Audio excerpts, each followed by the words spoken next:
2024 ఎండింగులో వచ్చి బాక్సాఫీస్ని షేక్ చేశాడు పుష్పరాజ్. అంచనాలకు మించి భారీ వసూళ్లతో దూసుకుపోతోంది పుష్ప2. 2 వారాల్లోనే 1500 కోట్ల గ్రాస్ రాబట్టి ఇండియా వైడ్గా అత్యధిక వసూళ్లు రాబట్టిన సినిమాల్లో 3వ స్థానంలో నిలిచింది. మొదటి స్థానంలో 2000 కోట్లతో అమీర్ ఖాన్ దంగల్ ఉండగా, 1800 కోట్లతో బాహుబలి 2 సెకండ్ ప్లేస్లో ఉంది. ఇక పుష్పరాజ్ దూకుడు చూస్తుంటే బాహుబలి రికార్డు బ్రేక్ అయ్యేలా ఉంది.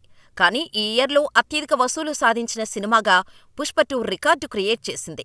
ఇక ఓవరాల్గా 2024 టాప్ 10 హైయెస్ట్ గ్రాసర్ మూవీస్ చూస్తే టాలీవుడ్ నుంచి 4 సినిమాలు ఈ లిస్టులో నిలిచాయి.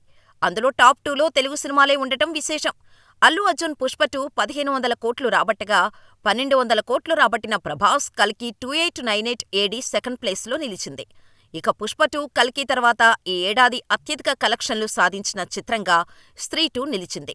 శ్రద్ధా కపూర్ ప్రధాన పాత్రలో వచ్చిన ఈ సినిమా బాక్సాఫీస్ వద్ద 880 కోట్ల వసూళ్లను రాబట్టింది. ఆ తర్వాత యంగ్ టైగర్ ఎన్టీఆర్ నటించిన దేవర సినిమా 4వ స్థానంలో నిలిచింది. దేవర దాదాపుగా 521 కోట్లకు పైగా వసూళ్లను రాబట్టింది. ఇక ఆ తర్వాత కోలీవుడ్ స్టార్ హీరో విజయ్ నటించిన the greatest of all time movie 460 కోట్లు, బాలీవుడ్ మూవీ భూల్ భూలయ్యా 3 417 కోట్లు పైగా వసూలు చేసింది.